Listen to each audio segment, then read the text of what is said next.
class for today will be purely based on phonics, but we need to understand a little bit of what phonetics is. So these phonetics and phonics, they go on together all the time, and they are inseparable.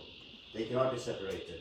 And phonetics, what we say, phonetics is a branch of linguistics that focuses on the production and classification of the world's speech sounds.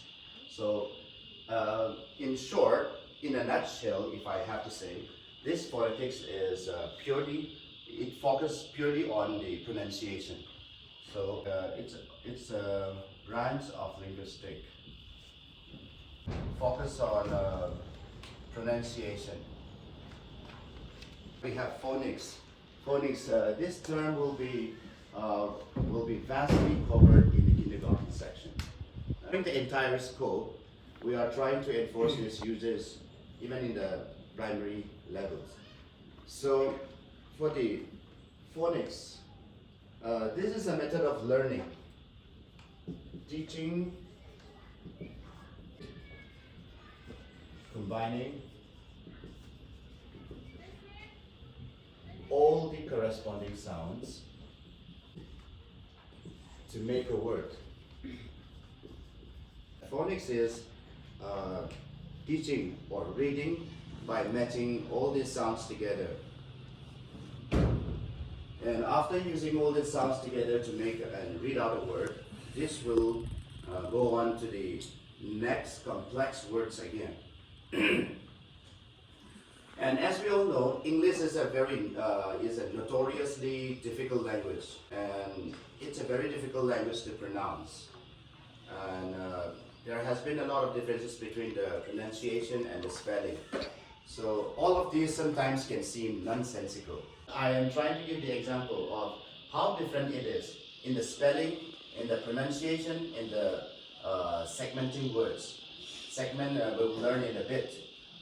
So all of these sometimes seems very nonsense. I mean, it's very confusing a lot. So English is a very difficult language, even to pronounce and to come up with a word.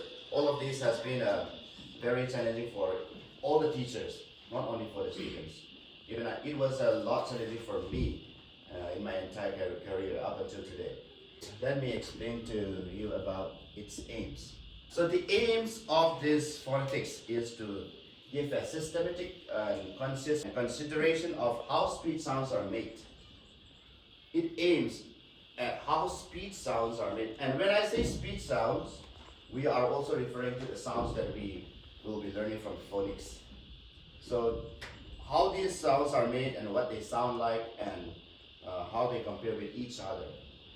K, A, T, that is called segment. So this is called segmenting.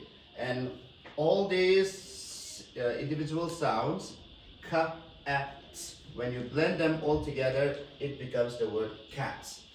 So it is not yet. Let us remember this. And most of the, I can hear some, not in our school, okay, in some other schools, they will say dog, cat, cow. So it is not that way, because we, I think if I'm not mistaken, those are the schools which do not focus on the phonics. So I want all the teachers to be aware of the phonics that we will be learning. And these segmented words, segmented sounds, when they blend together, they form a word cat. So that is the first one. The difference between Hindi and English, I think, if I'm not mistaken, sir, in Hindi, you can form a word without any vowel. Right? For example, ma and da together forms the word mat. But in English, we need the schwa sound. When you make unnecessary utterance of the a sound, that's what we call a schwa. So let me explain a little bit of this. Schwa, for example, in some other kindergarten schools, they only focus on the schwa sound. I came up with some other approach, which will be totally different from the other schools. Or let's say A and I, A. These are vowel digraphs. And if I say church, as in the letter CH. These two are consonant digraph. Digraph means the one sound, two letters. The trigraph means three letters, one sound again. For example, IGH. We say this as I, high. Okay, but if you break it down in phonical terms, like ha, I, ga, ha, then it will become hi, ga, ha. So that is why we need to first focus on the terms and the usage of these letters. Otherwise, we will be getting a lot more confused in between when we really start the phonics. So totally different from the other, when we always come with or use the schwa sound. So therefore, we need to know what is digraph, trigraph, and quadrigraph. And only then our readings and our teachings will become easier. E being the silent letter. So in this split digraph, we just have to focus on the vowel digraphs first. Right. So na, I, and what happened to this C? The sound is not ka, okay, k. But if we say Nike, it doesn't sound right. So what we're doing is I will also explain to you in a separate point. Since I'm going near to this point, I will explain it. Whatever letters, let's say C and the letter G, okay? And the sound of G, G, in its original form will change back to okay. So now for this, they would say ballet or in some other ways. But here we again have to focus on this vowel digraph, and we have to split them. And A and E is A, so A, pale. So this is how the phonics and phonetics works together. CVC words. Adjusted to how to read the CVC words, they would now go on to the more complex words like CVCC, CCCVVC. So those simply means consonant, consonant, consonant, vowel, vowel, consonant, consonant. Course of the phonic sounds. So I hope you would all understand.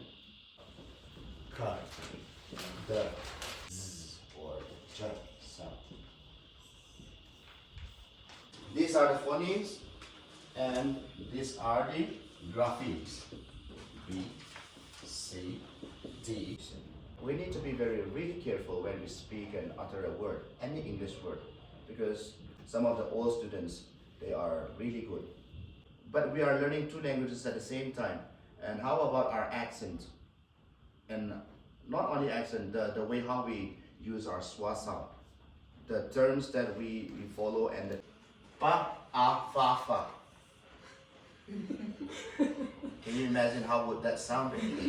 So we will use these two sounds, pa, a, and okay.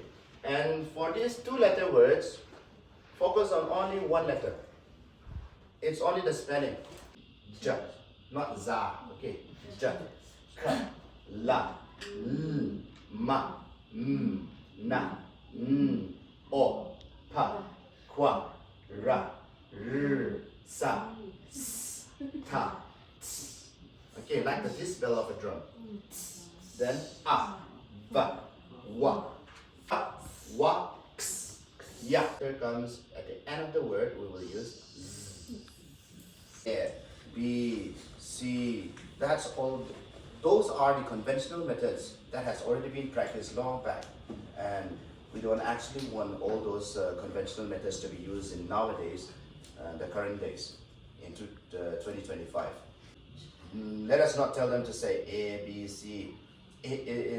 This is the kind of thing that I very often tell the students, that you read like you're singing. So make them read like they are actually reading, not singing. You study in that format that I just told you. Have you ever wondered why he is la la la la la. So these are all kind of amusing nowadays. It's very amusing. It's hilarious in the other sense. It's funny because we seldom hear students read it that way. So it is time, it is high time for the teachers even to tell them not to read in that way, because the ages has been changed a lot. Even in these 3-4 years, if you look back, there will be a lot of things changes, even in the campus. So let us all be updated with that one, and let us make sure we say the ABC as A, B, C, D, E, F, G, H, I, J, not Z, okay? Let us make sure this one also. If you say Z, it will be like a cookie version of alphabets. So it should be Z, it should be J. This is the reason why I told my students to enlarge their lips out of their mouth. J.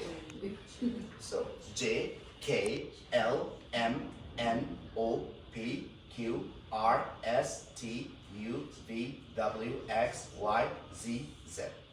So back in the days when I was in the kindergarten, my teacher used to teach us like that. And if you teach your students like this, it will be your fault. Okay. The reason why I spoke it that way, or I pronounced it that way, is because of my teacher. I put the entire blame on my teacher.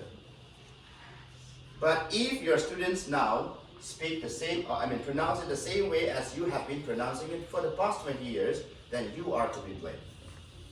So let us not be the reason to be blamed for even the silly words like zebra or some other words. Okay, and yeah, that's the reason why we use Z as two ways, Z and Z. And we will go ahead with the other sounds in the coming